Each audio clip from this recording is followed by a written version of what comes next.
Hello guys, तो अभी बज रहे हैं सुबह के 10:30 और घर का फैला हुआ है सारा काम। यहाँ पर मैंने पूड़ी बनाई थी, गौरी को खानी थी पूड़ी। खिचड़ी की तैयारी कर ली थी लेकिन वो बोली पूड़ी खानी है, तो ये रखी है पूड़ी। और ये घर सारा फैला हुआ है, देखिए कपड़े रखने हैं, इसको भी ठीक से रखना है। ये धुलने के लिए कपड़े हैं और झाड़ू भी लगेगी, यहाँ भी गंदा है। और गौरी पूड़ी खा रही है। अगर बच्चे का मन हो वो बोले ये बनाओ तो बना दो, क्योंकि बच्चे खाते हैं। ये देखो गौरी कितनी अच्छी सी पूड़ी खा रही है। और आंगन में भी झाड़ू लगानी है। ये देखो, ये कपड़े इतने सारे मैंने गौरी के धोए थे, ये सूख रहे हैं। और यहाँ पर धुलने के लिए इतने कपड़े इकट्ठे हो गए हैं, तो बर्तन वगैरह भी इकट्ठे हो गए हैं। वो रहे बर्तन भी इकट्ठे हो गए हैं। काम सारा फैला हुआ है।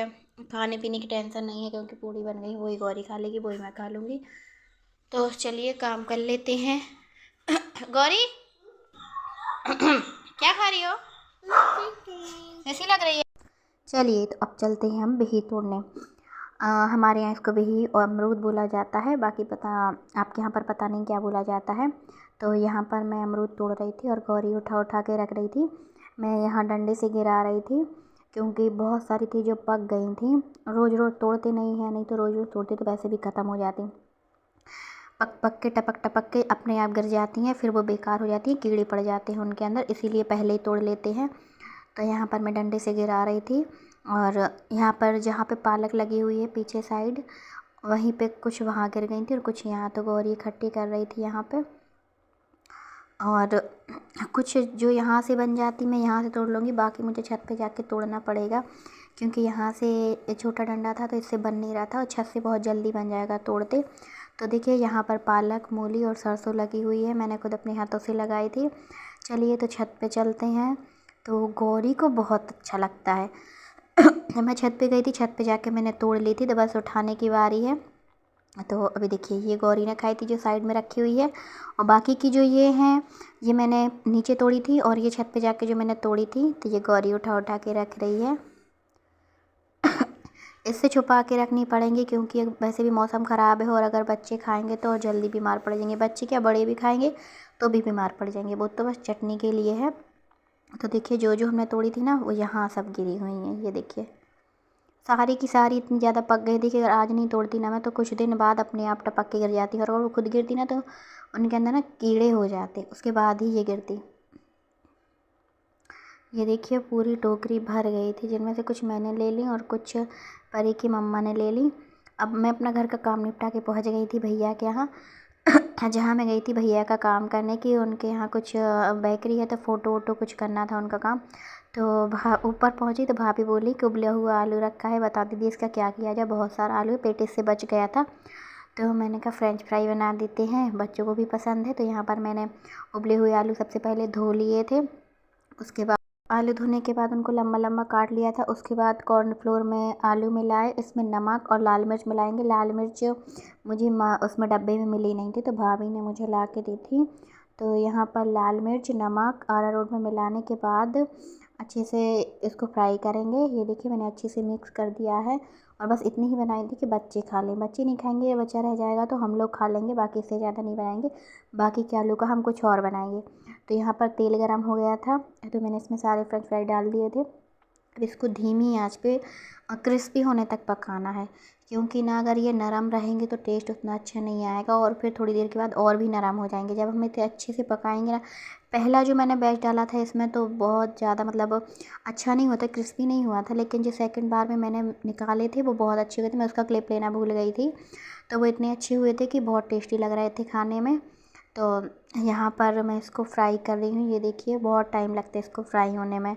और ये पहला बैच है जो कि मैंने निकाल लिया था, ये भी ठीक था, हाँ पक गया था अच्छे से, क्योंकि आलू तो पहले से ही पके थे। और ये देखिए, नरम पड़ गए हैं अच्छे से। तो जो बाकी का आलू रह गया था, मैंने उसका क्या किया ना, उसको मैंने अच्छे से मसल लिया। उसके बाद एक मसाला है जो भाभी पेटिस के लिए बनाई थी, समोसे में भी मिला सकते हैं ये मसाला, बहुत गजब का मसाला है। तो इसमें कुछ नहीं मिलाया मैंने, सिर्फ आलू, मटर, मसाला और थोड़ा सा मैदा मिलाया है। चावल का आटा होता तो मैं वो मिलाती, नहीं तो सूजी पीस के मिलाती। तो मेरे सामने सिर्फ मैदा रखा था तो मैंने वही मिला लिया। अब मैं अपने हाथों को अच्छे से साफ़ करने के बाद पूरा आटा एक इकट्ठा कर लूँगी। उसके बाद मैं बनाऊँगी इसकी टिकिया। और टिकिया के लिए कुछ नहीं करना है, सिंपली टिकिया बनाओ। और इसमें सॉरी मैं भूल गई थी, मैंने मूंगफली का पाउडर भी मिलाया था, उससे ना इसका टेस्ट बहुत ज़्यादा बढ़ गया था, बहुत ज़्यादा टेस्टी लग रहे थे। तो यहाँ पर देखिए मैंने अभी इतनी बना के रख ली थी। इनको मैं फ्राई करूँगी, उसके बाद आगे की बनाऊँगी, क्योंकि तेल मेरा गर्म था, उसको पकने में लेकिन टाइम लग रहा था। 2-3 मिनट का टाइम इसको लग रहा था। मतलब एक बैच में चाहे आप 3 डालो या 4 डालो, 3 से 4 मिनट आपको पक्का लगेगा ही लगेगा, क्योंकि इसको अंदर तक पकाना है। हमने मिलाया है मैदा, तो इसको पकाना बहुत ज़रूरी है। तो यहाँ पर देखिए जिज्ञासा आए, बोली बुआ मुझे कुछ ना स्पेशल तरीके से बना दो। तो मैंने क्या किया, एक इमोजी वाला बना दिया और कुछ मैं एप्पल का शेप दे दिया, हार्ट शेप दे दिया और मैंगो का शेप दे दिया। थोड़ा बहुत लग रहा था लेकिन फिर भी ठीक था।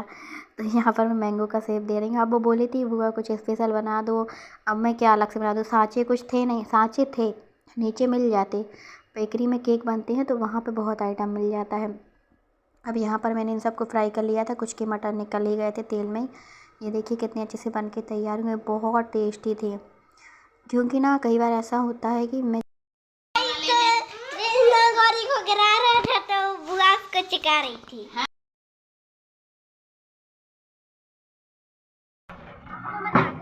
हेलो गाइस, तो देखिए मैं आई थी भाभी के यहाँ और बहुत टेस्टी टेस्टी मैंने टिकिया फ्रेंच फ्राई बनाई है इन बच्चों के लिए। ये गधा है, ये थोड़ी ठीक है। नहीं मैं अच्छा हूँ भैया, गधा है गधा है। हाँ गधा है ना, हाँ। कुछ भी काम करता है, सब काम उल्टे पुल्टे करता है। और यहाँ गौरी है मामी के पास। गौरी क्या कर रही? और अब हम लोग बनाने वाले हैं लाई के लड्डू। तो जो भेल वाली लाई होती है उसको लड्डू बनाएंगे। तो यहाँ पर इसमें थोड़ी हवा लग गई थी, मैंने इसको सेक दिया है कढ़ाई में। अब गुड़ की चाशनी बनाकर बनाएंगे। और यहाँ पर ये लोग खेल रहे हैं और लड़ रहे हैं। इस साइड ये खाली प्लॉट है जिसमें सब लोग कचरा फेंकते हैं। चलेंगे अभी। और यहाँ से थोड़ी सी दूर पर मैं रहती हूँ। अब यहाँ पर रूम है, सिर्फ 1 मिनट लगता है आने जाने का। और यहाँ मैं बना रही हूँ टिकिया।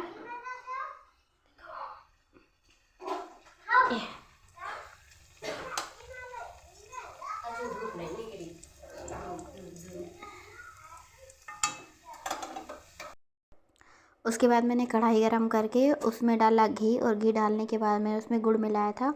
गुड़ की अच्छी से चाशनी बनाएंगे। जब तक गुड़ सेट नहीं हो जाता तब तक के लिए इसकी चाशनी, अभी तो बहुत टाइम है, पिघलने शुरू हुआ है। तो यहाँ पर मैं चेक कर रही थी कि गुड़ पका है कि नहीं पका है। तो ये बिल्कुल भी नहीं पका था, क्योंकि बस तार के जैसे खिंच रहा था। जब ये टूटने लगता है तब पकता है। अब ये अच्छे से बन गई है चाशनी। अब इसमें मैं लाई मिला दूँगी। तो जो मैंने सेक करके रखी थी उसको मैंने इसमें मिला दिया है। मैं थोड़ी थोड़ी क्लिप ले रही थी, थोड़ी थोड़ी नहीं ले पा रही थी, क्योंकि मैं काम कर रही थी, ध्यान नहीं जा रहा था। यहाँ पर मैंने मूंगफली का पाउडर डाल दिया है, जो कि टिकिया से बचा रह गया था। वैसे भी थोड़ी सी है, अभी तुरंत ही ख़त्म हो जानी है, बच्चे फटाफट से खा लेंगे। उसके बाद भाभी ने ऊपर से थोड़ी सी किशमिश और बादाम डाल दिए थे। घर का है यार, जो अच्छा हो सके कर लो। अच्छा